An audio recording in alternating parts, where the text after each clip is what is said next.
விபத்து நடந்தது 27ஆம் தேதி இரவு. 30ஆம் தேதி கொடுத்த மனுவுல 1ஆம் தேதி 2ஆம் தேதியே நடவடிக்கை எடுக்கலன்னு, 3ஆம் தேதி அந்த மனு விசாரணைக்கு எடுத்துக் கொள்ளப்படுகிறது என்று சொன்னால் விசாரணைக்கே ஏற்றுக்கொள்ளப்படாமல் மறுத்திருக்க வேண்டும். என்ன அவசரம்? என்ன அவசரம்? விஜய் இந்த வழக்கில் தரப்பினராக சேருங்கள், தாவேக கட்சியை இந்த தரப்பில் சேருங்கள், மீண்டும் இந்த வழக்கை அடுத்த வாரம் எடுத்துக் கொள்கிறேன் என்று எடுக்கக்கூடாதா? அதற்குள் வெள்ளம் கொண்டு போயிருமா எதையாவது? இந்த வழக்குல விஜய் அவர்களை பற்றியோ தாவேக கட்சியை பற்றியோ பேச வேண்டிய அவசியமே நீதிமன்றத்திற்கு இல்லை. நீதிமன்றத்துக்கு அவன் வரலைங்கிறதுக்காக நீதிமன்றத்தில் இல்லாதவனுக்கு எதிராக எந்த விதமான உத்தரவையும், தவறான உத்தரவையும் கொடுத்துட கூடாது.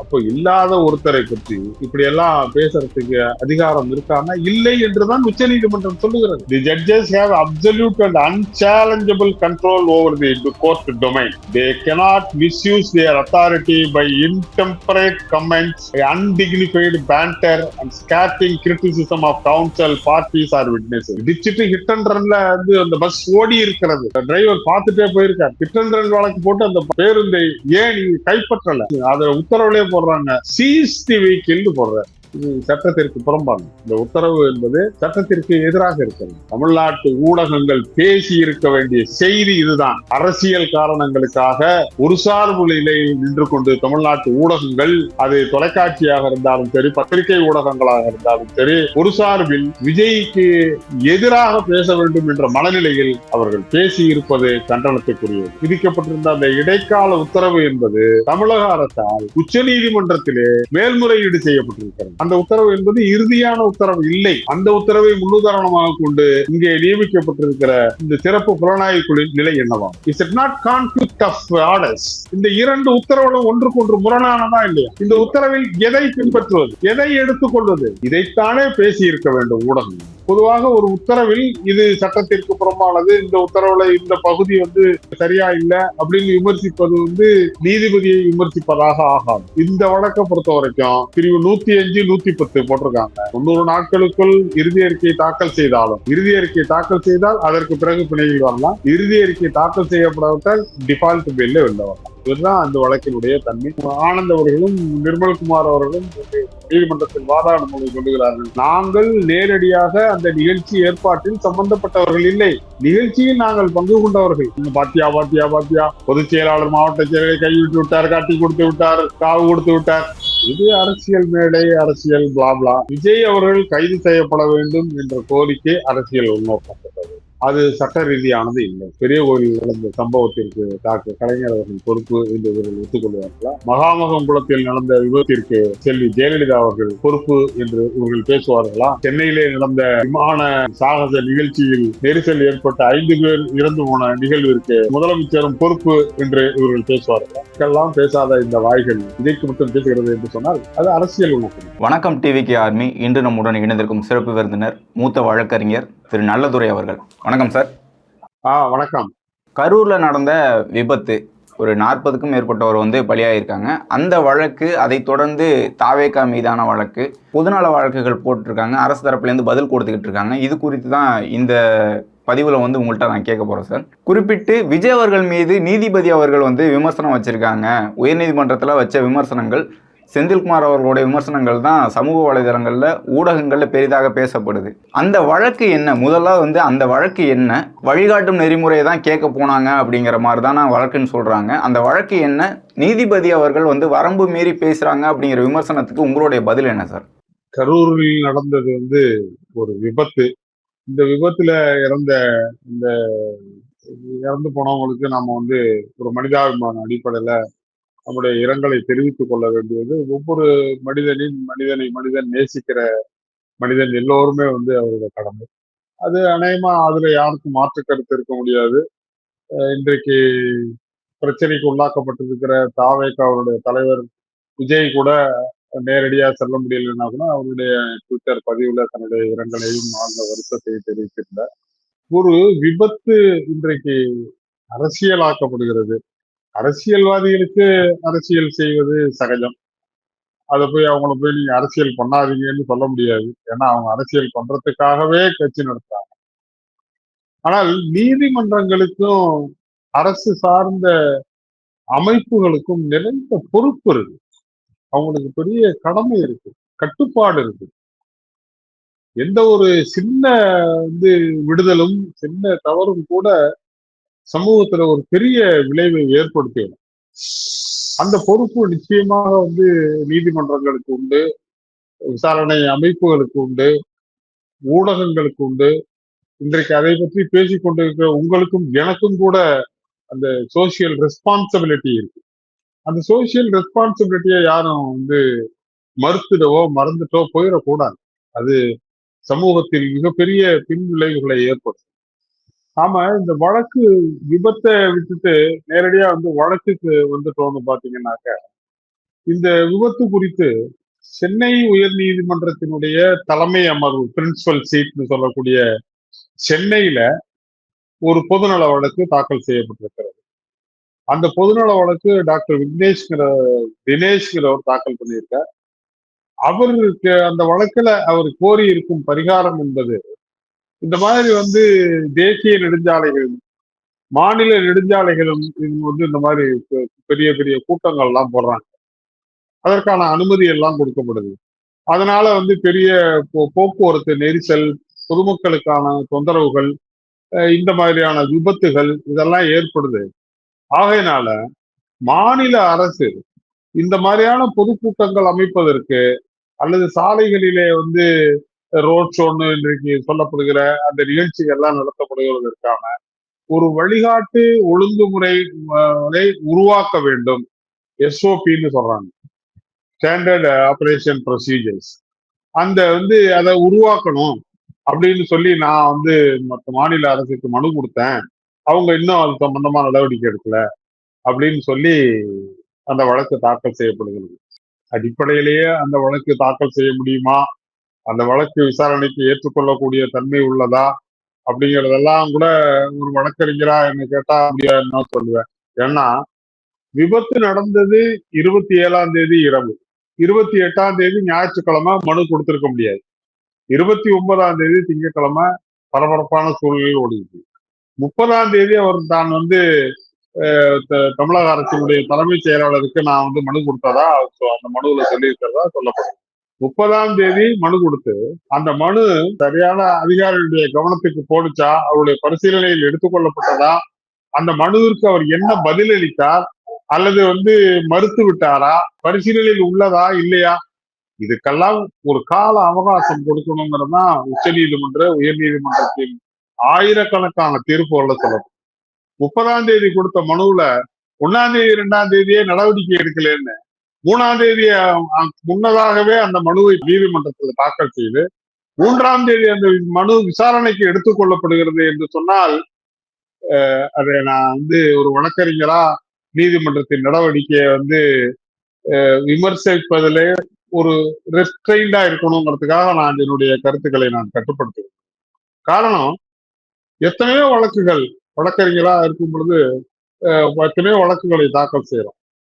இந்த மாதிரி வந்து ஒரு 2 வார காலம் 3 வார காலம் அப்படின்னு கடந்து போன மனுக்கள் மேல 3 வார காலம் வச்சுமே நடவடிக்கை எடுக்கல நீதிமன்றத்துக்கு உயர் நீதிமன்றத்துக்கு சென்றால், நீங்க சபிஷியன்ட் டைம் உங்களுக்கு கொடுக்காம இங்க வந்து தப்பு. அதனால அந்த அதிகாரிக்கு கொடுத்திருக்க மனு மேல நடவடிக்கை எடுப்பதற்கு சபிஷியன்ட் டைம் கொடுங்க. அதனால இந்த மனுவானது, இந்த ரிட் மனுவானது இட்ஸ் பிரிமெச்சூர், இது முன்கூட்டி தாக்கல் செய்யப்பட்டிருக்கிறது, எனவே இது விசாரணைக்கு உகந்ததல்லன்னு நீதிமன்றம் லட்சக்கணக்கான ரிட் மனுக்களை தள்ளுபடி செய்திருக்கு. அந்த அடிப்படையிலேயே இந்த மனு விசாரணைக்கே ஏற்றுக்கொள்ளப்படாமல் மறுத்திருக்க வேண்டும். அல்லது ஒருவேளை அது வந்து எடுத்துக்கொள்ளப்பட்டிருந்தாலும் கூட அவங்க இந்த மனுவுல கேட்டிருக்க பரிகாரம்ங்கிறது என்ன, வெளிநாட்டு விதிமுறைகளை மாநில அரசு உருவாக்க வேண்டும். அது 1 மணி நேரத்தில் உருவாக்கக்கூடிய ஒரு வழிமுறை இல்லை. அது அரசுக்கும் தெரியும், அந்த நபருக்கும் தெரியும், நீதிமன்றத்துக்கும் தெரியும். அப்போ இப்படி ஒரு பெரிய விஷயத்தை நீ 2 நாளுக்குள்ள 3 நாளுக்குள்ள வந்து செய்யணும் அப்படின்னு சொல்லி அரசாங்கத்தை நிர்பந்திக்கிறதுக்கு ஒரு வழக்கு தாக்கல் செய்யப்படுது. அந்த வழக்கு நீதிமன்றத்தின் விசாரணைக்கு எடுத்துக்கொள்ளப்படுகிறது என்று சொன்னால் நான் அதனையே சந்தேகிக்கத்தான் தோன்றுகிறது. அடிப்படையிலேயே நான் வந்து இது நான் ஒரு வழக்கறிஞரா சொன்னேன், ஒரு லீகல் பர்சனா சொன்னேன். எனக்கு அரசியல் போக்குவரத்து அந்த அடிப்படையில் நான் இது சொல்லவே. இந்த மனு முதலில் விசாரணைக்கு ஏற்றுக்கொள்ளத்தக்கதா என்பதை தீர்மானித்திருக்கணும். இந்த மனு விசாரணைக்குரிய மனுவா? அதற்கான கால அவகாசம் கொடுக்கப்பட்டிருக்கிறதா? என்ன அடிப்படையில் இந்த மனு விசாரணைக்கு ஏற்றுக்கொள்ளப்பட்டிருக்கிறது? இதையல்லவா பேசியிருக்கணும் நீதிமன்றம். நீதிபதி அவர்கள் வந்து இப்போ அதுல விஜய் அவர்களுக்கு தலைமை பண்பு இல்லை, என்ன பண்ணாங்க, எல்லாரும் அந்த இடத்த விட்டுட்டு போயிட்டாங்க அப்படிங்கிற மாதிரியான காட்டமான வந்து கண்டனங்களை வந்து தெரிவிச்சிருக்கிறாங்க. இதெல்லாம் இந்த புகாரை பொறுத்த வரைக்கும், இந்த வழக்கை பொறுத்த வரைக்கும் அவர் பதிவு செய்யலாமா அப்படி? இல்ல, நீதிபதிகள் அஹ், சமீப காலங்களாக நீதிமன்றத்தில் தங்களது சொந்த கருத்துக்களை பேசக்கூடிய ஒரு இடமாக அதை பயன்படுத்தி கொண்டிருக்கிறார்கள் என்பது நம்ம யாரோ நீதிபதியை குறை சொல்றதுக்காக சொல்லல. நீதிமன்றங்களில் வருகிற வழக்குகள், அந்த வழக்குகளுக்கு மேலாக உச்ச நீதிமன்றத்திற்கு செல்லக்கூடிய மேல்முறையீடுகள், மேல்முறையீட்டுல வந்து உச்ச நீதிமன்றம் தெரிவிக்கக்கூடிய கருத்துக்கள் எல்லாம் நமக்கு அதைத்தான் புரிய வைக்கிறது, அதைத்தான் வந்து நினைவூட்டுகிறது. ஒரு வழக்குன்னா நீதிபதி அந்த வழக்கு விசாரணையின் பொழுது அந்த வழக்கு தொடர்பான என்ன கேள்விகளையும் அந்த சம்பந்தப்பட்ட வழக்கறிஞர்கிட்டயோ அல்லது சம்பந்தப்பட்ட வழக்காடிகிட்டயோ கேட்கலாம். அதற்கு நீதிமன்றத்திற்கு அத்தனை விதமான அதிகாரமும் உரிமையும் இருக்கிறது. அந்த கேள்விகள் எதை நோக்கினா அந்த வழக்கில் ஒரு சரியான தீர்ப்பை வழங்க வேண்டும் என்பதற்காக சொல்லப்படுகிறதா இருக்கணுமே தவிர, கையில் வழக்கு கிடைச்சிருக்குங்கிறதுக்காக யாரை வேண்டுமானாலும் எதை வேண்டுமானாலும் கேள்வி கேட்கலாம் என்பது அது அது நீதிமன்ற வரைமுறையிலேயே இல்லை. அப்படி செய்யவும் முடியாது. இந்த வழக்குல விஜய் அவர்களை பற்றியோ தாவேகா கட்சியை பற்றியோ அந்த விபத்தில் நடந்த சம்பவங்கள் குறித்த மற்ற செய்திகளையோ பேச வேண்டிய அவசியமே நீதிமன்றத்திற்கு இல்லை. ஏன்னா அந்த வழக்கு முதல்ல விசாரணைக்கு எடுக்கிறாங்க. வழக்கில் என்ன பரிகாரம்னு அந்த வழக்கில் ஆஜரான மூத்த வழக்கறிஞர் நண்பர் ஜி சங்கரன் அவர்கள் வந்து என்ன நடந்தது அப்படின்னு அந்த ஈவெண்ட்ஸ் எல்லாம் சொல்றாரு. ஏன் எஸ்ஓபி வந்து அந்த வழிகாட்டு நெறிமுறைகளை வகுக்க வேண்டும், அதற்கான அவசியம் என்ன அப்படின்னு அவர் பேசுறாரு. உடனடியே வந்து அரசு தரப்புல ஆஜராகிற அரசு வழக்கறிஞர் ஜின்னா அவர்கள் ஏற்கனவே இது மாதிரி எல்லாம் நாங்க பண்ணிக்கிட்டு இருக்கிறோம், அதற்கான திட்டங்கள்லாம் வகுக்கப்பட்டிருக்குது அப்படின்னு சொல்றாரு. அத்தோட அந்த வழக்கின் விசாரணை முடிந்து போய்விட்டது. நீங்க அந்த உத்தரவுலையும் பாத்தீங்கன்னா இத்தோட அந்த வழக்கு விசாரணை முடிக்கப்பட்டு விட்டது. ஆனால் அதற்கு பின்பாக எதற்காக இந்த வழக்கில் கையில் வைத்துக் கொண்டு மேலும் மேலும் வந்து இது நீட்டிக்கப்பட்டது என்று காரணமே சொல்லல. அந்த வழக்கை அடிப்படை கையில் வைத்துக் கொண்டு இவர் தன்னுடைய கருத்துக்களை எல்லாம் சொல்வதற்கு என்ன அவசியம் இருக்கிறது? இன்னொன்னு, அப்படி ஒரு நபரை பற்றி நாம் வந்து விமர்சிக்கும் பொழுது அல்லது ஒரு நபரின் நடவடிக்கைகளை நாம் கேள்விக்கு உட்படுத்தும் பொழுது குறைந்தபட்சம் அந்த நபரோ அல்லது அந்த நபருக்கான வழக்கறிஞரோ நீதிமன்றத்தில் இருக்க வேண்டும். அவர்களுக்கு முன்பாக அந்த கேள்வியை கேட்டால் ஒருவேளை அந்த கேள்விகளுக்கு அவர் பதிலளிக்க விரும்பினால், பதில் இருந்தால் அளிப்பதற்கான வாய்ப்பை அவருக்கு கொடுத்துட்டு நீங்க கேள்வி கேட்கணும். ஆளே இல்லாத ஊர்ல யாருக்கு நீங்க டீயாத்திட்டு இருக்காரு? விஜய் அந்த வழக்கின் தரப்பினரா இல்ல, விஜய் வழக்கறிஞர் யாரும் அந்த வழக்கில் வந்து ஆஜராகல.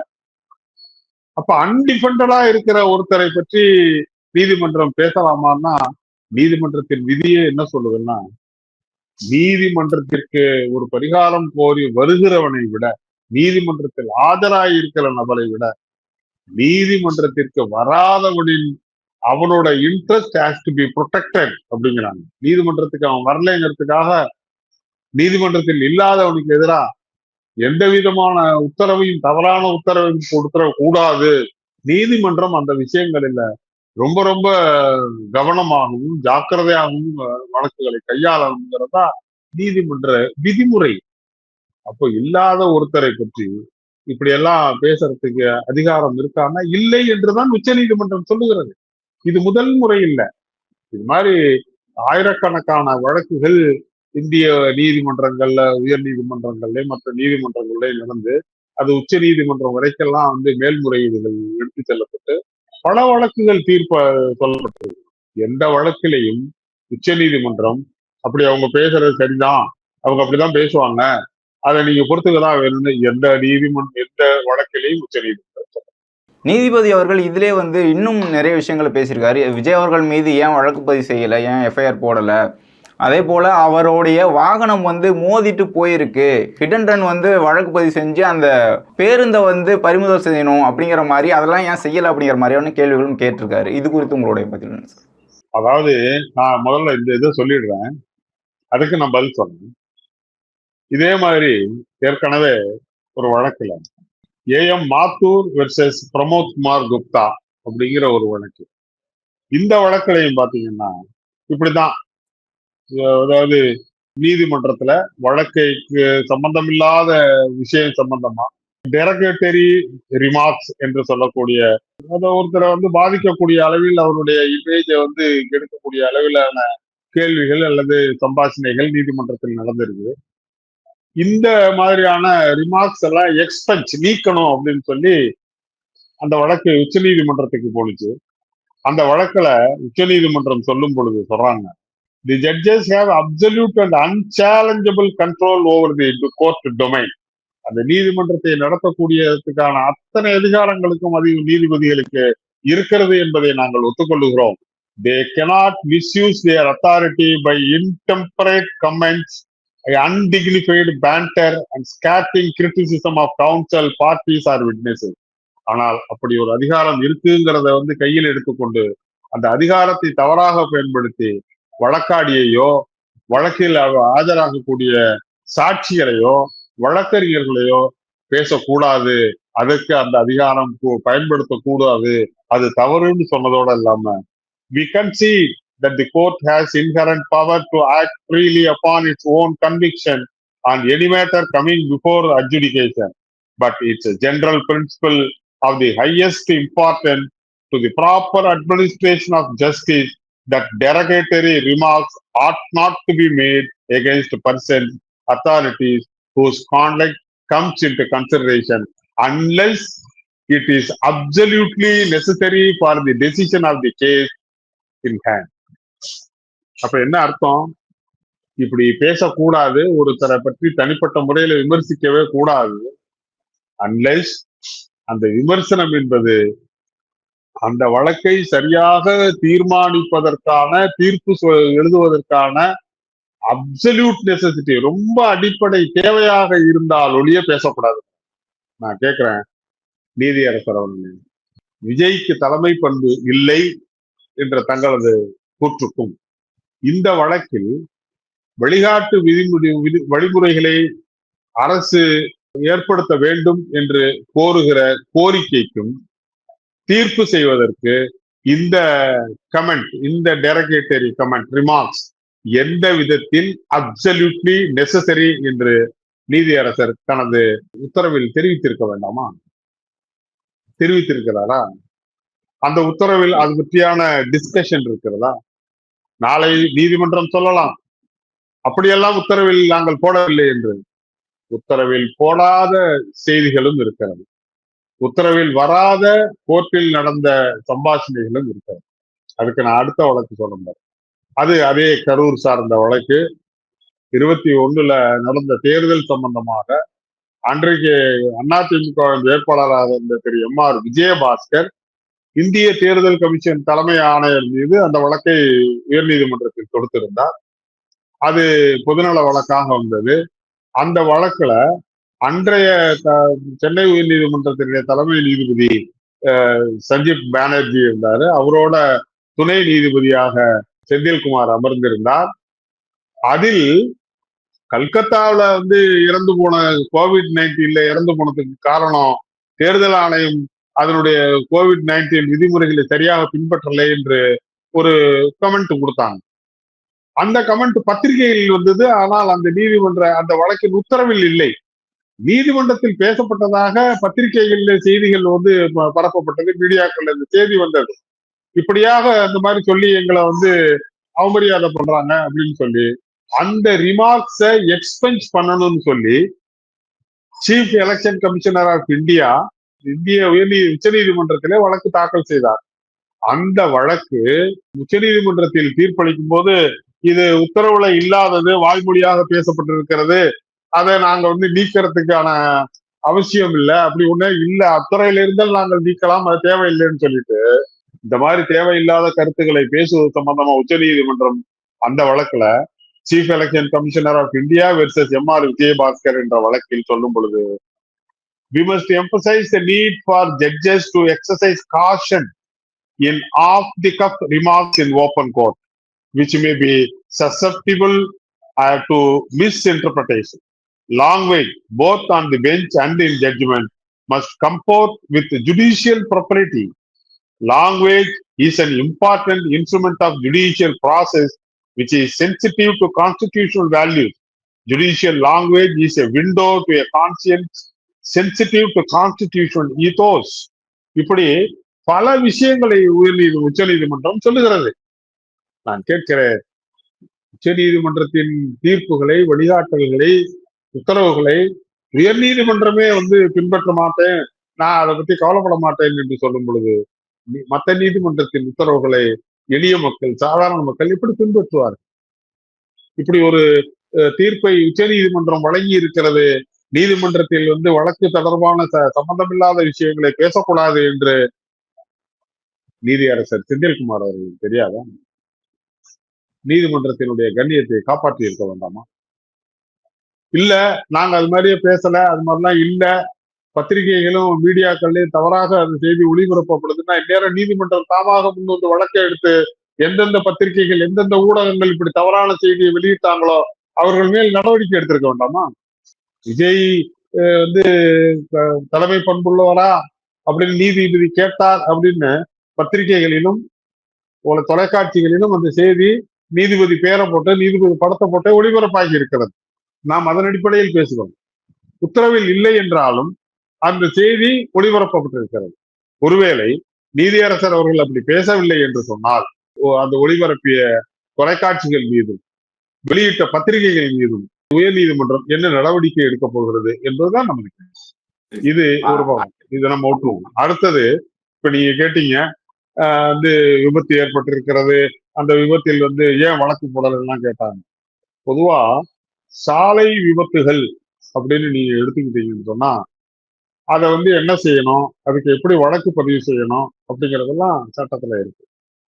இன்றைக்கு இருக்கக்கூடிய பாரதிய நியாய சங்கிதாங்கிற இந்திய தண்டனை சட்டத்தில் பிரிவு 281 ரேஷன் நெக்லிஜென்ட் டிரைவிங்க்கு என்ன பண்ணணும், என்ன நடவடிக்கை எடுக்கணும்னு இருக்கு.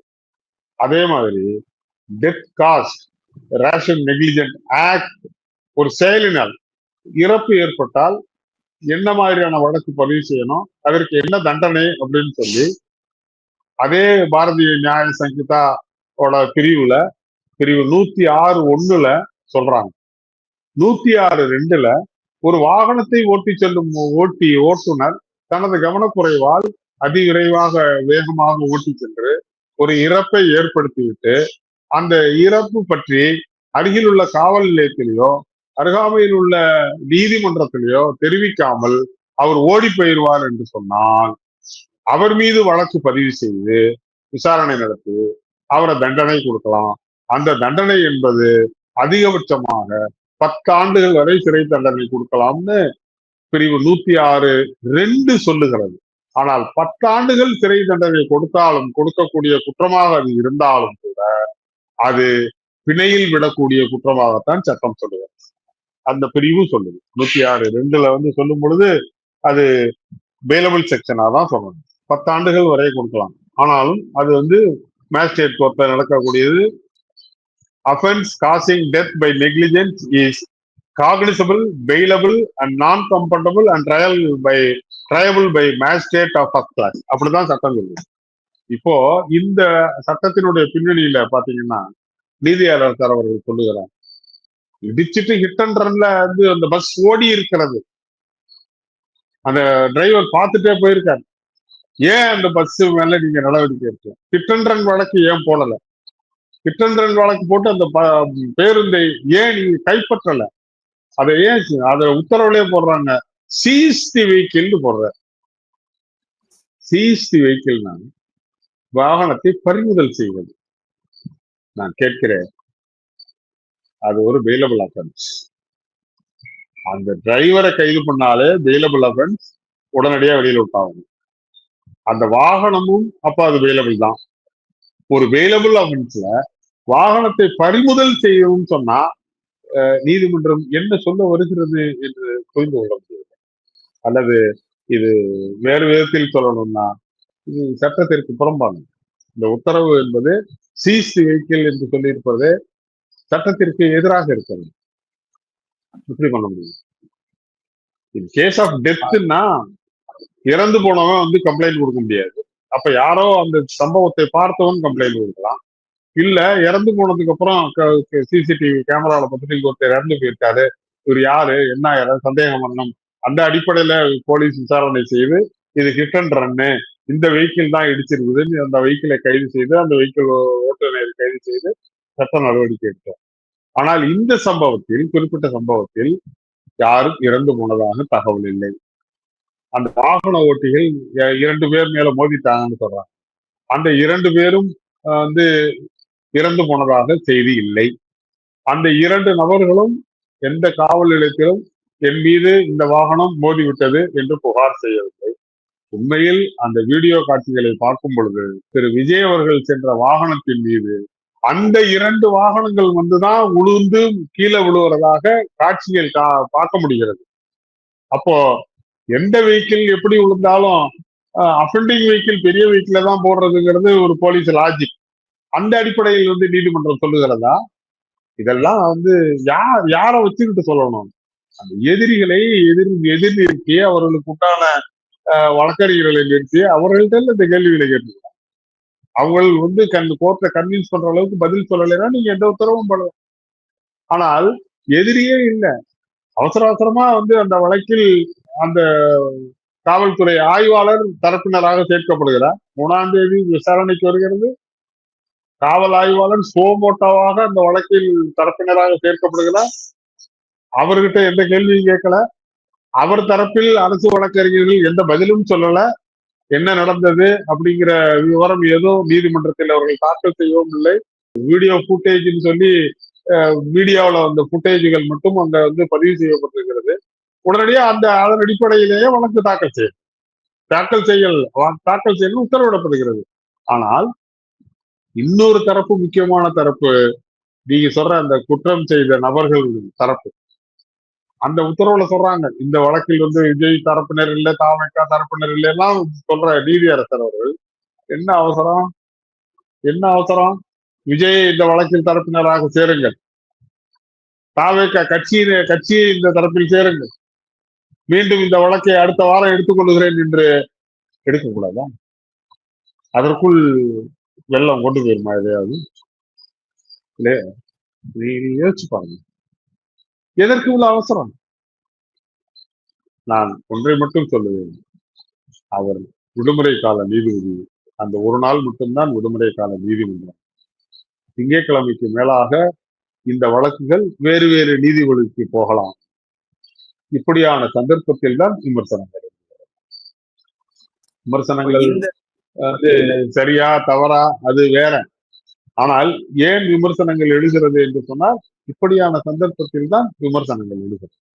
இந்த கரூர் சம்பவத்தை பொறுத்த வரைக்குமே தாவேகா தரப்புல வந்து இதுல ஏதோ சதி நடந்திருக்கு, இதுல வந்து சிபிஐ விசாரணை வேண்டும் அப்படிங்கிற ஒரு நோக்கத்துல வந்து பயணிச்சுட்டு இருக்கும்போது தமிழ்நாடு அரசு வந்து அருணா ஜெகதீசன் அவர்களை வச்சு விசாரணை குழு அப்படின்னு ஒன்று அமைச்சிருக்கும் போது எஸ்ஐடி போட்டிருக்கு உயர்நீதிமன்றம். இப்போ இதில் வந்து ஐஜி அஸ்ரா கார்க் அவர்களுடைய தலைமையில் வந்து எஸ்ஐடி போட்டிருக்காங்க. இந்த எஸ்ஐடி குறித்து சொல்லுங்க, இந்த விசாரணை எப்படி போகும்னு சொல்லுங்க சார்.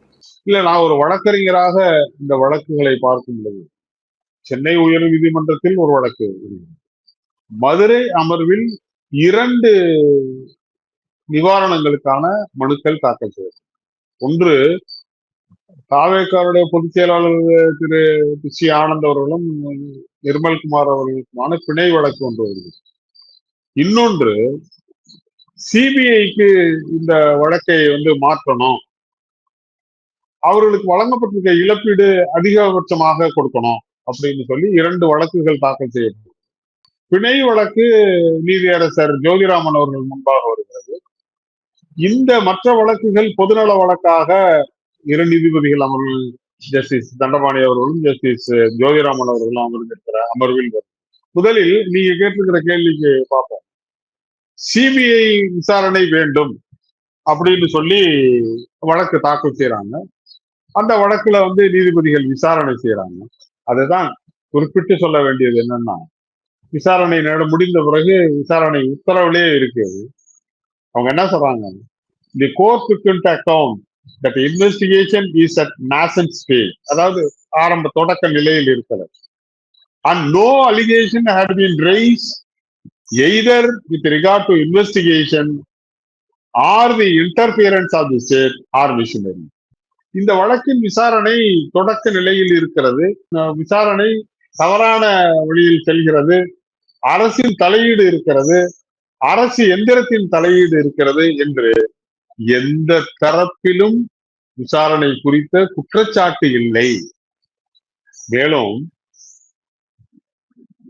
இந்த விசாரணையில் அவங்க சொல்றாங்க, the investigation has not pointed fingers on any political party or individual, even the state government, for that matter, as the reason for this campaign.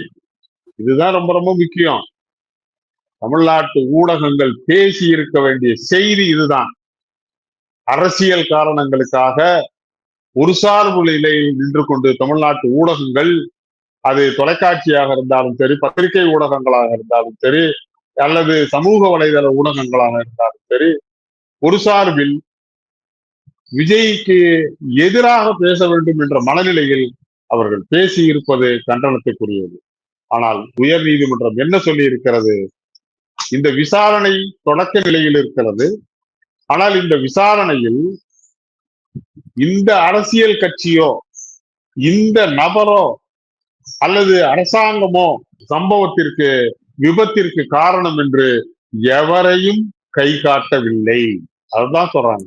Investigation has not pointed fingers on any political party or individual or even the state government for that matter as the reason for this campaign என்று உயர் நீதிமன்றத்தில் 2 நீதிபதிகள் அமர்ந்திருக்கிற அமர்வு சொல்லுகிறது. இது இந்து பத்திரிகையில் 4/10/2025 வந்த இந்து பத்திரிகையில் வந்திருக்கிறது.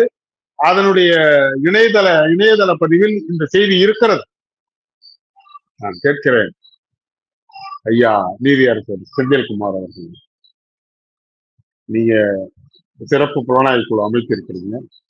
அந்த உத்தரவில் என்ன காரணத்திற்காக ஏற்கனவே விசாரணை நடந்து கொண்டிருக்கிற விசாரணை அமைப்பை நீக்குகிறேன், எதற்காக ஒரு சிறப்பு புலனாய்வு குழு தேவைப்படுகிறது அப்படிங்கிற விளக்கம் ஏதாவது அந்த உத்தரவுல கொடுத்துருக்கீங்களான்னு இல்லை. அப்போ நான் கேட்கிறேன்,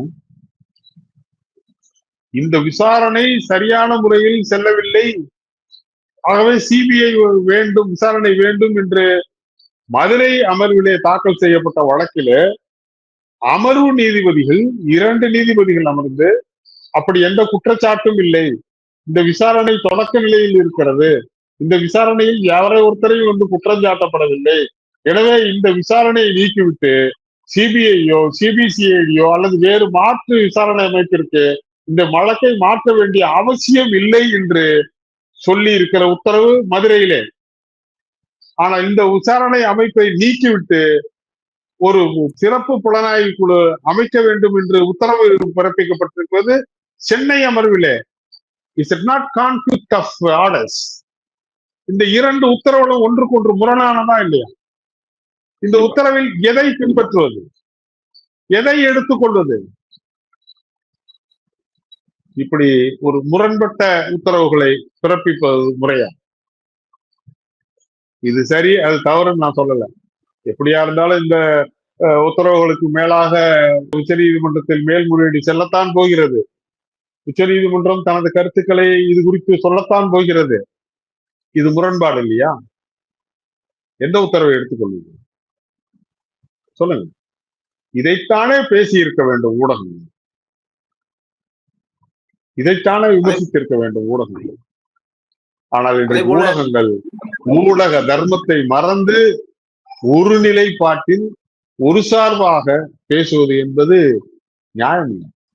இந்த உத்தரவுகளையும் கூட நீதியரசர் செந்தில்குமார் தனது உத்தரவில் சொல்லும் பொழுது சொல்லுகிறார், இப்படி ஒரு சிறப்பு புலனாய்வு குழு அமைப்பதற்கு கான்ஸ்டிடியூஷனல் கோர்ட், இந்த நீதிமன்றத்திற்கு அதிகாரம் இருக்கிறது, எந்த அடிப்படையில் அப்படின்னு சொல்லும் பொழுது அவர் மேற்கோள் காட்டி சொல்லுவது, சமீபத்திலே நாமக்கல் பகுதியில் ஏற்பட்டதாக நடந்ததாக சொல்லப்படுகிற கிட்னி திருட்டு, கிட்னி ராக்கெட், அந்த வழக்கு, பொதுநல வழக்கு மதுரை அமர்விலே விசாரணைக்கு வந்தது. அது முறையாக வந்து அந்த வழக்கு ரொம்ப மோசம். பல பேருடைய கிட்னி திருடப்பட்டு பல முறைகேடாக அதற்கு ஆவணங்கள் தயாரிக்கப்பட்டு அது பல தனியார் மருத்துவமனைகளுக்கு பல லட்சம் ரூபாய்களுக்கு விற்கப்பட்டு பெரும் பணம் அதில் வந்து பரிமாற்றம் நடந்திருக்கிறது என்றெல்லாம் சொன்னதற்கு பிறகும் கூட, தொலைக்காட்சிகளிலும் மீடியாக்களிலும் அந்த செய்தி வெளிவந்ததற்கு பிறகும் கூட, அந்த வழக்கு தாக்கல் செய்து உயர்நீதிமன்றத்திலே வந்து விசாரணைக்கு வரும் வரையில் அந்த சம்பவம் குறித்து யாதொரு முதல் தகவல் அறிக்கையும் யார் மீதும் பதியப்படவில்லை. அந்த நிலையில் தான் உயர்நீதிமன்றம் அதை கணக்கில் எடுத்து, இந்த மாதிரி நீ வந்து இவ்வளவு நடந்ததற்கு பிறகும் கூட ஒரு எஃப்ஐஆர் ஃபைல் பண்றதுக்கு முடியல, வெறுமனே சட்டத்தினுடைய அந்த டோஹோ ஆக்ட்ல இருக்க பிரிவு 24 வந்து நீங்க காரணம் காமிச்சு இந்த குற்றவாளிகள் தப்பித்து விடுவதற்கு இந்த விசாரணை ஆணையம் உதவியாக இருக்கிறது என்று நாங்கள் கருதுகிறோம்னு அதில் எழுதுறாங்க. எனவே இந்த விசாரணை அமைப்பு சரியா வராது. எனவே இதை வந்து சிபிஐக்கு அனுப்பணும்னு இவங்க கேட்கறதுல நியாயம் இருக்கு. ஆனா சிபிஐ வந்து காலம் கடத்துது. அதனால நாங்க வந்து ஒரு சிறப்பு புலனாய்வு குழுவை நாங்க அமைக்கிறோம் அப்படின்னு சொல்ல அந்த உத்தரவு போடுறாங்க. சென்னை மதுரை அமர்வில், சென்னை உயர்நீதிமன்ற மதுரை அமர்வில் அப்படி ஒரு உத்தரவு பிறப்பிக்கப்பட்டிருக்கிறது. அந்த உத்தரவும் அந்த பொதுநல வழக்கில் இறுதி உத்தரவு இல்லை. அது ஒரு இடைக்கால இன்டரிம் ஆர்டர் தான் அதுல போடுறாங்க. அது ஒரு இடைக்கால உத்தரவு. அந்த உத்தரவில் 3 நபர்கள் கொண்ட சிறப்பு புலனாய்வு குழு அமைக்கப்பட்டிருக்கிறது. இன்றைக்கு நீதியரசர் செந்தில்குமார் அவர்கள் அந்த தீர்ப்பின் அடிப்படையாக கொண்டு நான் வந்து இந்த வழக்கில் எஸ்ஐடி அமைக்கிறேன் என்று சொல்லுகிறார். ஆனால் என்ன இதுல விந்தையான விஷயம் என்றால், அந்த மதுரை அமர்வில் விதிக்கப்பட்டிருந்த அந்த இடைக்கால உத்தரவு என்பது தமிழக அரசால் உச்ச நீதிமன்றத்திலே மேல்முறையீடு செய்யப்பட்டிருக்கிறது. அந்த உத்தரவுக்கு எதிரான மேல்முறையீடு உச்ச நீதிமன்றத்தில் தாக்கல் செய்யப்பட்டு அந்த வழக்கு விசாரணையில் நிலுவையில் இருக்கிறது என்று மதுரை அமர்வில் கடந்த 24ஆம் தேதி அரசு வழக்கறிஞர் திரு அஜ்மல் கான் அவர்கள், நாங்கள் இந்த இடைக்கால உத்தரவுக்கு எதிராக தமிழக அரசு உச்ச நீதிமன்றத்திலே வழக்கு மேல்முறையீடு தாக்கல் செய்திருக்கிறது, மேல்முறையீடு நிலுவையில் இருக்கிறது. எனவே விசாரணை அதிகாரிகளை விசாரணை, அதாவது அந்த நிலை அறிக்கை சொல்லுவாங்க, ஸ்டேட்டஸ் ரிப்போர்ட் தாக்கல் செய்யணும்னு சொல்லி நிர்பந்திக்க கூடாது என்று நீதிமன்றத்திலே அவர் முறையிடுகிறார். அதனை அடிப்படையாக கொண்டு இந்த வழக்கு, அந்த வழக்கின் விசாரணை 24/10/2025 ஒத்தி வைக்கப்பட்டிருக்கிறது. ஒரு உத்தரவு, நீதிமன்றத்தின் உத்தரவு மேல்முறையீட்டில் நின்று கொண்டிருக்கும் பொழுது, மேல்முறையீடு நிலுவையில் இருக்கும் பொழுது, அந்த உத்தரவு it's not reach it's finality, அந்த உத்தரவு என்பது இறுதியான உத்தரவு இல்லை. அந்த நிலையில் அந்த உத்தரவை ஒரு முன்னுதாரணமாக எடுத்துக்கொண்டு இன்னொரு உத்தரவு பிறப்பிக்க முடியுமா என்பதெல்லாம் சட்டத்தில் வந்து தீர்மானிக்கப்பட வேண்டிய செய்திகள். உச்ச நீதிமன்றம் என்ன நாளைக்கு இந்த உத்தரவு சரியில்லை, இந்த உத்தரவை நீக்கிவிடலாம் என்று உச்ச நீதிமன்றம் கருதி உத்தரவு பிறப்பித்தால் இந்த உத்தரவின் நிலை என்ன? அந்த உத்தரவை முன்னுதாரணமாக கொண்டு இங்கே நியமிக்கப்பட்டிருக்கிற இந்த சிறப்பு புலனாய்வு குழுவின் நிலை என்னவாம்? அதுதான் சொல்றோம். ஏன் இவ்வளவு அவசரம்? உண்மை கொண்டு வரப்பட வேண்டும். உண்மையில் வந்து அதில் தவறு நடந்திருந்தால், யாராவது நபர்கள் அந்த தவறுக்கு காரணமாக இருந்தால் அவர்கள் தண்டிக்கப்பட வேண்டும் என்பதில் யாருக்கும் எந்த மாற்று கருத்தும் இல்லை. ஆனால் சட்டமும் நீதிமன்றங்களும் எல்லோருக்கும் பொதுவானது, எல்லோரையும் காப்பாற்றுகிற தி லாஸ்ட் ரிசார்ட். அதுதான் கடைசி நம்பிக்கை, மனிதனின் கடைசி நம்பிக்கை. எல்லா விதத்திலும் ஒரு மனிதன் நெருக்கடிக்கு உள்ளாகும் பொழுது அவன் பக்கத்தில் நியாயமும் சட்டமும் இருக்கும் பொழுது காப்பாற்ற வேண்டிய கடைசி இடமாக நீதிமன்றம் இருக்கிறது. நீதிபதிகள் இருக்கிறார்கள், நீதியரசர்கள் இருக்கிறார்கள். அங்கே எந்த அடிப்படையிலும் கூட தவறு நடந்துவிடக் கூடாது. அந்த மனிதனுக்கு கிடைக்க வேண்டிய நீதி கிடைக்க வேண்டும். அதுதான் எல்லாரும் பேசுறது. எந்த நீதிபதியையும் யாரையும் வந்து குறைத்து பேசணும், யாரையும் விமர்சித்து விட வேண்டும், அவரை வந்து அப்படி சொல்லிவிட வேண்டும், யாருக்கும் அது நோக்கம் அல்ல.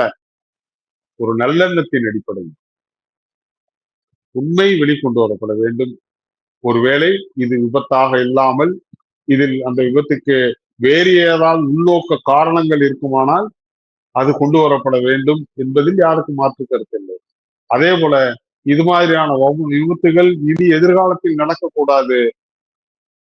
மனித உயிர்கள் இழப்பு என்பது யாராலும் ஈடு செய்ய முடியாது. எந்த இழப்பீட்டு தொகையாலும் அது ஈடுகட்ட முடியாது என்பது உலகறிந்த உண்மை. அதிலெல்லாம் யாருக்கும் எந்த மாற்று கருத்தும் இல்லை. அரசியல் ஆதாயத்திற்காக அரசியல் செய்கிறவர்கள் செய்யலாம், செய்துவிட்டு போகட்டும்.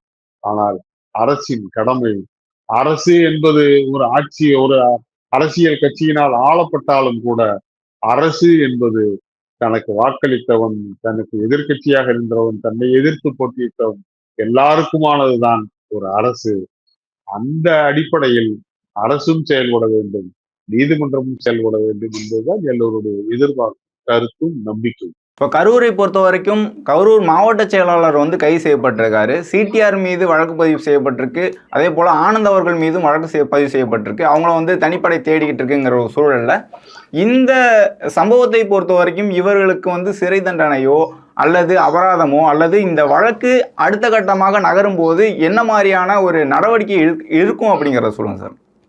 பொதுவாகவே ஒரு கிரிமினல் வழக்குல என்ன நடக்கும்னாக்க, முதல்ல வந்து ஒரு குற்ற சம்பவம் குறித்து புகாருக்கு அப்புறம் முதல் தகவல் அறிக்கை, அதற்கு பிறகு கைது, பிணை, இப்படியாக அது ஒவ்வொரு கட்டமாக நடந்தது. இப்போ இந்த வழக்கில் வந்து இருவர் கைது செய்யப்பட்டிருக்கிறார்கள், சிறையில் அடைக்கப்பட்டிருக்கிறார்கள், தேர் இன் ஜுடிஷியல் கஸ்டடி. பாக்கி இருவர் வந்து முன்பிணை கேட்டு போயிருக்காங்க, மறுக்கப்பட்டிருக்கிறது. அவர்கள் நாளை கைது செய்யப்படலாம் அல்லது அவர்களே நேரடியாக நீதிமன்றத்தில் சரணடையலாம். எல்லாத்துக்குமான வாய்ப்பு இருக்கு. அது அந்தந்த அவர்களுடைய சட்ட வல்லுநர்கள் அவர்களுக்கு கொடுக்கக்கூடிய ஆலோசனையின்படி அவர்கள் நடந்ததுதான். இதில் அதிகபட்சமா வந்து பொதுவா என்னன்னு கேட்டீங்கன்னா, ஒவ்வொரு வழக்கிற்கும் அதனுடைய தண்டனை காலம் பொறுத்து 60 நாட்களில் அந்த வழக்கினுடைய விசாரணை இறுதி அறிக்கை தாக்கல் செய்யப்பட வேண்டிய வழக்குகள் இருக்கிறது. 90 நாட்களுக்குள் தாக்கல் செய்யப்பட வேண்டிய வழக்குகள் இருக்கிறது. ஒருவேளை காவல்துறையினர் அல்லது விசாரணை அமைப்பானது அந்த இறுதி அறிக்கையினை குறிப்பிட்ட 60 நாட்களுக்குள் நீதிமன்றத்தில் தாக்கல் செய்யவிட்டாலோ அல்லது கூடுதல் அவகாசம் கேட்டு நீதிமன்றத்தை அணுகி நீதிமன்றம் கூடுதல் கால அவகாசம் கொடுக்காத பட்சத்தில் டிஃபால்ட் பெயில் என்று சொல்லுவோம், அந்த பிணையின் அடிப்படையிலே அவர்கள் விடுவிக்கப்படுவார்கள், சிறையில் இருப்பவர்கள் விடுவிக்கப்படுவார்கள். அதே கணக்கு தான். ஒரு 60 நாட்களில் ஃபைனல் ரிப்போர்ட் கொடுக்கக்கூடிய கேஸா இருந்தாலும் சரி, 90 நாட்கள்ல ஃபைனல் ரிப்போர்ட் கொடுக்கக்கூடிய கேஸா இருந்தாலும் அந்த குறிப்பிட்ட நாட்களுக்குள் அவங்க வந்து கால அவகாசத்தில் நீதிமன்றத்துல ஃபைனல் ரிப்போர்ட் தாக்கல் பண்ணணும் அல்லது எக்ஸ்டென்ஷன் ஆஃப் டைம் கோர்ட்ல கேட்கணும், கோர்ட் அதுக்கு எக்ஸ்டென்ஷன் கொடுக்கணும், வித்தின் தட் எக்ஸ்டெண்டட் பீரியடுக்குள்ளேயாவது அவங்க தாக்கல் செய்யணும். இப்படி ஒரு விதிமுறை இருக்கிறது. அந்த அடிப்படையில் இவர்கள் கைது செய்யப்பட்டாலும் சரணடைந்தாலும் பிணை கிடைத்தாலும் கிடைக்காவிட்டாலும் இந்த வழக்கை பொறுத்த வரைக்கும் பிரிவு 105, 110 போட்டிருக்காங்க. 110, 105ல பாத்தீங்கன்னாக்க அதிகபட்சமா வந்து கல்பபிள் ஹோமிசைட் 10 years வரைக்கும் கூட போகலாம். இது அது அடிப்படையில 90 நாட்களுக்குள் ஒரு கொலை வழக்கிலேயே வந்து சார்ஜ் ஷீட்டுங்கிறது 90 நாள்ல தாக்கல் செய்யணும், கூடுதல் அவகாசம் கொடுக்காத பட்சத்தில். அந்த வழக்குல அந்த அடிப்படையில் இது 90 நாட்களுக்கு இறுதி அறிக்கை தாக்கல் செய்யப்படணும். இல்லாவிட்டால் காவல்துறை நீதிமன்றத்தில் அணுகி கூடுதல் அவகாசம் கேட்கணும், கூடுதல் அவகாசம் நீதிமன்றம் வழங்கலாம், அந்த கூடுதல் அவகாச காலத்திற்குள்ளாக செலுத்த வேண்டும். ஒருவேளை இந்த 90 நாட்களுக்குள் இறுதி அறிக்கை சமர்ப்பிக்கப்பட்டு விட்டால் விசாரணை முடிந்து போயிடுச்சுனாலே சார்ஜ் ஷீட் ஃபைல்டு, ஒரு பிணைக்கு இருந்து நீதிமன்றங்கள் வந்து கன்சிடர் பண்றது சார்ஜ் ஷீட் விசாரணை முடிந்து விட்டதா, அதில் சம்பவத்தில் சம்பந்தப்பட்டிருக்கிற காயம்பட்ட நபர்கள் எவரும் இருக்கிறார்களா, காயம்பட்ட நபர்கள் சிகிச்சையில் இருக்கிறார்களா, சிகிச்சையில் இருந்து விடுவிப்பாகிவிட்டார்களா, இது இந்த மாதிரியான விஷயங்கள். அதுக்கு பிறகு அந்த சம்பவம் நடந்த இடத்தில் ஒரு அமைதியின்மை இருக்கிறதா, இவர்கள் வெளியில் வந்தால் சாட்சிகளை கலைக்குவதற்கான வாய்ப்பு இருக்கா, அல்லது அந்த இடத்தில் அமைதியை தொலைத்து விடுவார்கள் என்ற வாய்ப்பு இருக்கிறதா, இப்படியான கன்சிடரேஷன் தான் பார்ப்பாங்க. இந்த வழக்கை பொறுத்த வரைக்கும் அதற்கெல்லாம் வாய்ப்பே இல்லை. இது ஏற்பட்ட ஒரு விபத்து. அதனால யார் சாட்சியை போய் கலைக்க போறாங்க, அது விசாரணை முடிந்து இறுதி அறிக்கை தாக்கல் செய்ததற்கு பிறகு சாட்சியை கலைப்பதற்கான வாய்ப்பு இல்லை என்ற பட்சத்தில் விசாரணை அறிக்கை இறுதி அறிக்கை தாக்கல் செய்து விட்டாலே இவர்கள் பிணையில் வந்து விடும். 90 நாட்களுக்குள் இறுதி அறிக்கை தாக்கல் செய்தாலும், 90 நாட்களில் இறுதி அறிக்கை தாக்கல் செய்யப்பட்டவிட்டாலும், இறுதி அறிக்கை தாக்கல் செய்தால் அதற்கு பிறகு பிணையில் வரலாம். இறுதி அறிக்கை தாக்கல் செய்யப்படாவிட்டால் டிஃபால்ட் பெயில்ல வெளில வரலாம். இதுதான் அந்த வழக்கினுடைய தன்மை. அதற்கு பிறகு அப்புறம் சாட்சிகள், போக்குவரத்து, விசாரணை, இறுதி விசாரணைக்கு நீதிமன்றம். இந்த வழக்கை பொறுத்த வரைக்கும் மாவட்ட செயலாளர் வந்து கைது செய்யப்பட்டிருக்காரு. இப்ப அவர் மீதும் இந்த மாதிரியான குற்றச்சாட்டுகள் வைக்கும் போது இதற்கு முன்பு இந்த மாதிரியான விபத்துகள் நடந்திருக்கும்ல, அதற்கு இந்த தண்டனை, இந்த விசாரணை எப்படி இருக்கும் அப்படின்னு சொல்லுங்க. அடிப்படையில சொல்லணும்னா சார், இதெல்லாம் ஒரு சென்சிட்டிவான சமூகத்தில் பார்க்கப்படுகிற சம்பவங்கள். 1997 தஞ்சாவூர் பெரிய கோயில்ல கும்பாபிஷேக நிகழ்ச்சி நடந்தது. அந்த நிகழ்ச்சியை பார்வையிடுவதற்கு அன்றைய தமிழக முதலமைச்சர் திரு கலைஞர் கருணாநிதி அவர்கள் வந்திருந்தார். அவர் வந்துவிட்டு சென்றதற்கு பின்பாக அன்றைய தினத்திலோ அல்லது மறுநாளிலேயோ இந்த விபத்து ஏற்பட்டது. அங்க யாகசாலை பூஜை நடந்துட்டு இருந்துச்சு. அந்த யாகசாலை பூஜை என்பது அப்பெல்லாம் இவ்வளவு பாதுகாப்பு எல்லாம் கிடையாது. அப்ப தகரம் சீட்டு வச்செல்லாம் பந்தல் போடுறதெல்லாம் கிடையாது. வெறுமனே கீத்து பந்தல் தான் போட்டிருந்தாங்க. அந்த கீத்து பந்தல் மீது பக்கத்துல வான வேடிக்கை இடத்துல ஒரு வெடி அதுல விழுந்து வெடி அதை விழுந்ததனால் தீப்பற்றி எரிந்து மிகப்பெரிய சம்பவமாக, விபத்தாக ஏற்பட்டது. அந்த யாகசாலைக்குள்ளேயே கிட்டத்தட்ட 20-22 பேர் அப்படியே நெருப்பில் விழுந்து இறந்தார்கள். அந்த நெருக்கடியினால தஞ்சாவூர் பெரிய கோயில்ல இருந்து வெளியில வரும்பொழுது அதுக்கு ஒரே ஒரு வாசல் தான் இருக்கு. பெரிய வாசல், ஒரு வாசல். அதுக்குள்ள ஏற்பட்டது, வெளியில வர்றதுக்கான மக்கள் முடி அடிச்சுட்டு வரும்போது ஏற்பட்ட நெருக்கடியில மொத்தமாக தஞ்சாவூர் பெரிய கோயில்ல 48 நபர்கள் இறந்து போனாங்க. கிட்டத்தட்ட 80க்கும் மேற்பட்டவர்கள் காயமுற்றிருந்தார். தஞ்சாவூர் பெரிய மருத்துவக் கல்லூரி மருத்துவமனையில் அவர்கள் சிகிச்சை கொடுக்கிறார்கள். ஆனால் எனக்கு தெரிந்து அந்த வழக்கிற்கு அந்த நிகழ்ச்சியின் ஏற்பாட்டாளர் தான் பொறுப்பு அப்படின்னு இன்னைக்கு நாம் பேசுகிறோம். அந்த நிகழ்ச்சியின் ஏற்பாட்டாளரே மாவட்ட ஆட்சித்தலைவர் தான். அந்த நிகழ்ச்சிக்கு பாதுகாப்பு கொடுத்தது மாவட்ட காவல்துறை கண்காணிப்பாளர் டோக்ராம். அவர்கள் மீது எந்த வழக்கம் பதியப்படவில்லை. அவர்கள் கைது செய்யப்படவும் இல்லை. அதை தாண்டி சதய விழா கமிட்டி என்ற ஒரு கமிட்டி இருக்கிறது. அது சதய விழாவுக்கு மட்டும் இல்லை, தஞ்சாவூர் பெரிய கோயிலில் நடக்கக்கூடிய இந்த மாதிரியான நிகழ்ச்சிகளுக்கெல்லாம் அவர் பொறுப்பேற்று. அதை இல்லாம பேலஸ் தேவஸ்தானம் என்ற அரண்மனை தேவஸ்தானம் ஒன்று அங்கே இருக்கிறது. அதற்கு அறங்காவலர்கள் இருக்கிறார்கள். அவர்கள் மீதும் வழக்கு பதியப்படவில்லை.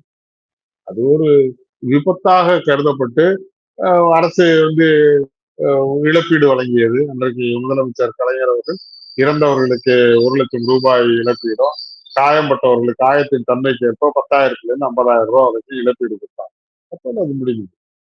அதற்கு முன்பாக 92ஆம் ஆண்டிலே கும்பகோணம் மகாமகம் குளத்திலே ஏற்பட்ட அன்றைய முதலமைச்சராக இருந்த செல்வி ஜெயலலிதா அவர்களும் அவருடைய தோழியும் புனித நீராடும் பொழுது அதை பார்ப்பதற்காக கூடிய கூட்டத்தில் ஏற்பட்ட நெருக்கடியில் 50 பேர், கிட்டத்தட்ட 50 பேரோ 60 பேரோ இறந்து போனார். அங்கேயும் அந்த நிகழ்ச்சி ஏற்பாட்டாளர்கள் மீது வழக்கு பதிவு செய்யப்பட்டதாக செய்தி இல்லை.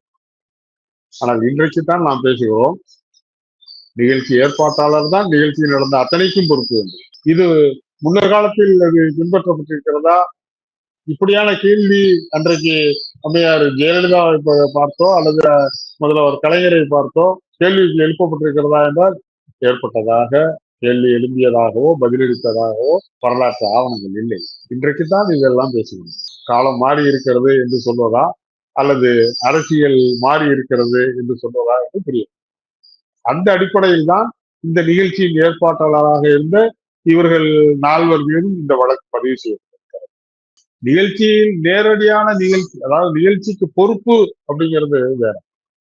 ஒரு நிகழ்ச்சின்னா, இப்ப தஞ்சாவூரில் ஒரு நிகழ்ச்சி ஏற்பாடு செய்யப்படுகிறது என்று சொன்னால், நான் ஒரு கட்சியினுடைய நிர்வாகியாக இருந்து பல நிகழ்ச்சிகளை நான் எனது சொந்த பொறுப்பில் நான் ஏற்பாடு செய்திருக்கிறேன். அந்த நிகழ்ச்சிக்கான ஏற்பாடு என்ன, அது எது சரி எது தவறு என்று ஆன் தி ஸ்பாட் நின்று முடிவெடுத்தது நான். நிகழ்ச்சியில் பங்கு பெற்றவர்கள் கட்சியினுடைய தலைமை கழக தலைமை நிலைய நிர்வாகிகள். அவர்களுக்கு கட்சியின் நடவடிக்கைகளுக்கு பொறுப்பு உண்டே தவிர ஒரு நிகழ்ச்சியில் தனிப்பட்ட முறையில் நேரடியாக அவர்கள் சம்பந்தப்பட்டிருக்கிறார்களா என்று சொன்னால் கிடையாது. ஏன்னா இந்த நிகழ்ச்சியில் என்ன நான் ஏற்பாடு செய்திருக்கிறேன், என்னென்ன பண்ணியிருக்கேன், என்னென்ன நடந்துகிட்டு இருக்குன்னு நான் இன்ச்சு பை இன்ச்சா ஒரு இன்சிடென்ட்டை கூட விடாம என்னுடைய தலைமை நிர்வாகிகளுக்கு நான் சொல்லி இருப்பேனா சொல்லி இருக்க மாட்டேனா என்பது எனக்கும் அவர்களுக்கும் நடந்த செய்தி.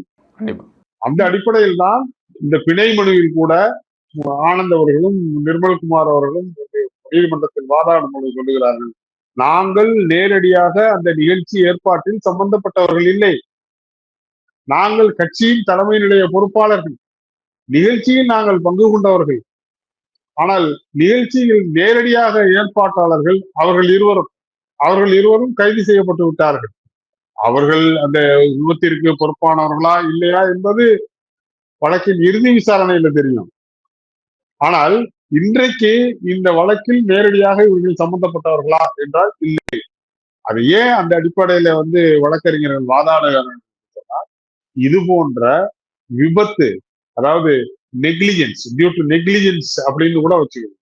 ஒரு அஜாக்கிரதையினால் ஏற்பட்ட விபத்தில் மரணம் ஏற்படும் பொழுது அந்த மரணத்திற்காக வழக்கு தாக்கல் செய்யப்படும் பொழுது எந்த நபர் மீது அந்த வழக்கு தாக்கல் செய்யப்படுகிறதோ அந்த நபரின் அஜாக்கிரதை தான் இறந்து போன நபரின் இறப்பிற்கு நேரடியான காரணம் என்று நிரூபிக்கப்பட்டால் ஒழிய அவர் அந்த மரணத்திற்கு பொறுப்பானவர் இல்லை என்று உச்ச நீதிமன்றம் பல வழக்குகளில் தீர்ப்பு சொல்லும்.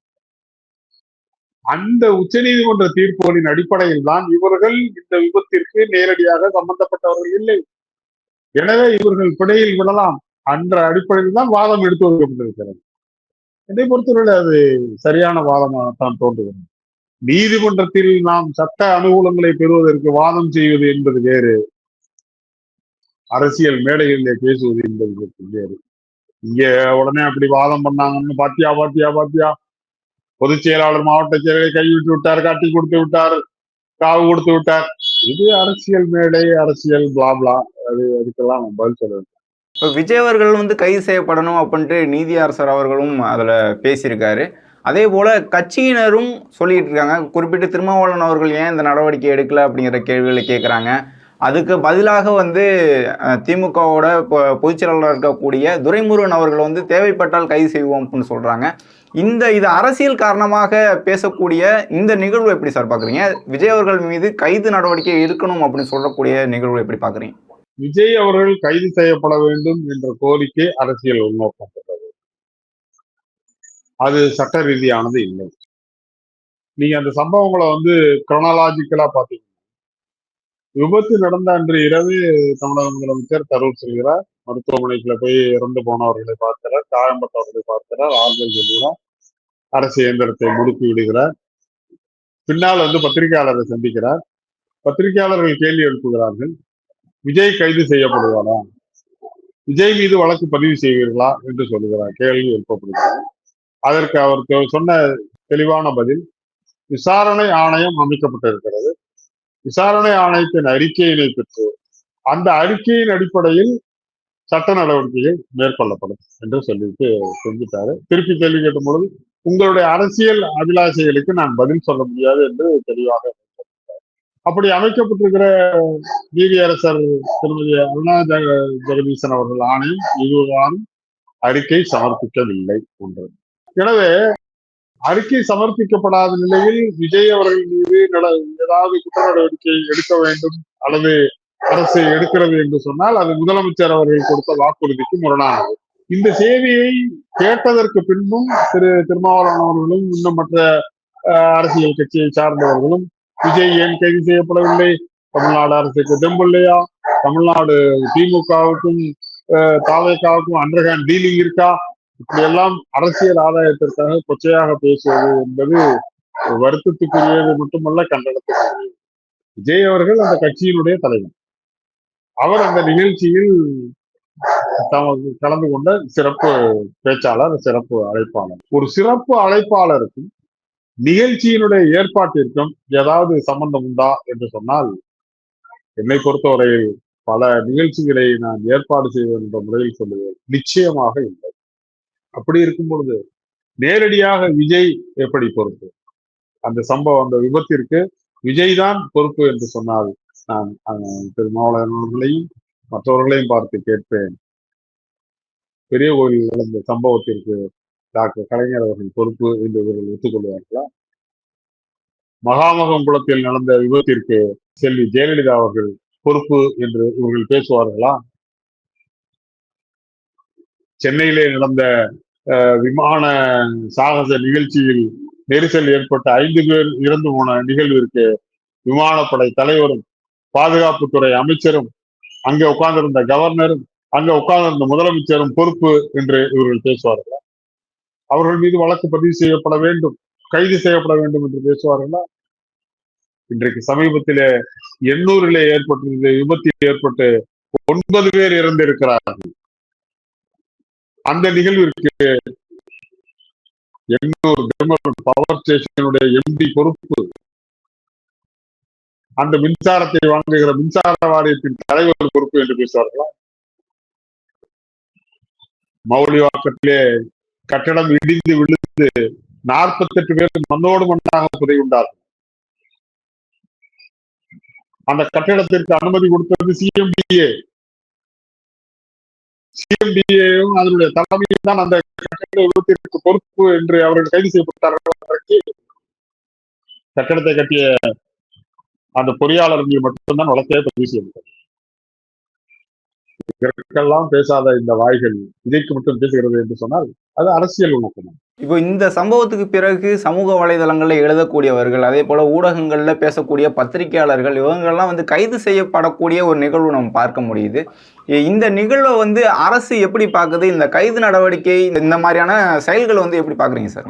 என்னை பொறுத்தவரையில் அது கருத்து சுதந்திரத்துக்கு எதிரான ஒரு உச்ச நீதிமன்றம் ராம்லீலா வெர்சஸ் இன்றி என்ற வழக்குல, ராம்லீலா மைதானத்துல பாபா ராம்தேவ் ஒரு பெரிய போராட்டத்தை, அமைதியான போராட்டத்தை நடத்தினார்.